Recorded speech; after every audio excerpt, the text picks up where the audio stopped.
jaro dua belah ada jemana, jaro nasib lo di atas ubun. Salam alaikum nom tegur sapa.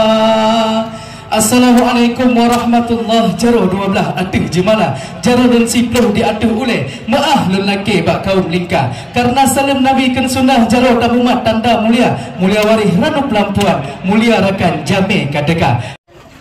Ranup silasih metindih urat, kaget melipat lambati deba. Kamu di sini senang lepah dan preh lintu hai sahabat yang gagah rupa.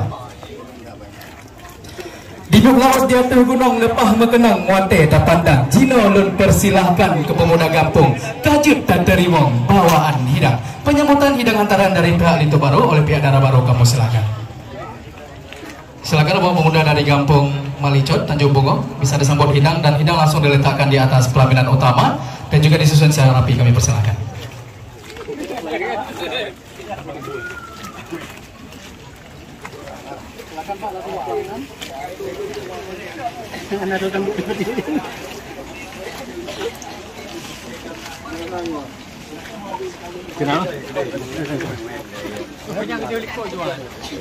Kami tegur hebak pasai penayung, kami tagayung ke cucuk ijah. Jino terhwate tatuka payung, tanda tanyo terimong Lintu Baru yang gagah rupa.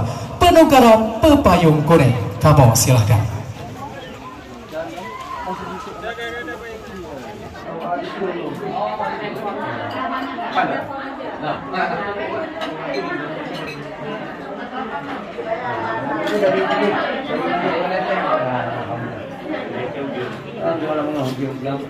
Kami persilakan kepada Kiki Sanjani dan juga Ibu Kamera dengan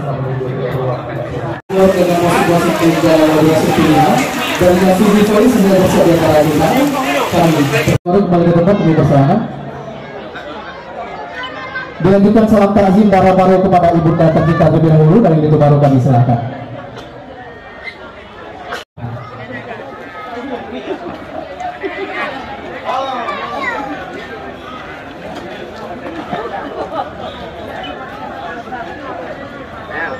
Terima kasih. Lanjutkan salam takzim Lintu Baru kepada Ayanda tercinta dari Dara Baru, kami silakan.